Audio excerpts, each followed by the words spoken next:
Mes chers collègues, mesdames, messieurs, un sommet pour rien, c'est ainsi que beaucoup de médias ont présenté, non seulement avant, mais malheureusement aussi après les choses, au moment du sommet de Milan. Et c'est aussi dans cet état d'esprit, semble-t-il, qu'un certain nombre de partenaires et de participants à ce sommet sont sortis en pensant à un sommet pour rien. Et pourtant, la thématique, c'est celle qui nous préoccupe tous.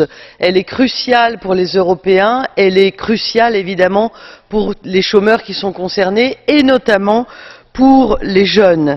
Moi, je m'étais dit, tout simplement, peut-être de manière très naïve, que au moins ce sommet servirait à mettre sur le haut de la pile le chômage terrible des jeunes, et qui est notre priorité absolue. Mais les outils qu'on a mis en place, dont on parle depuis ce matin, depuis 9 heures, tardent à se mettre en route, ne sont pas appliqués. Seuls 2 États membres ont réellement mis en œuvre la garantie jeunesse. Comment est-ce possible donc, alors que 24% de nos jeunes sont au chômage en Europe? Comment peut-on imaginer que la Commission ne pousse pas les États membres à mettre en œuvre ce dispositif dont elle parle souvent et qui ne voit pas de concrétisation?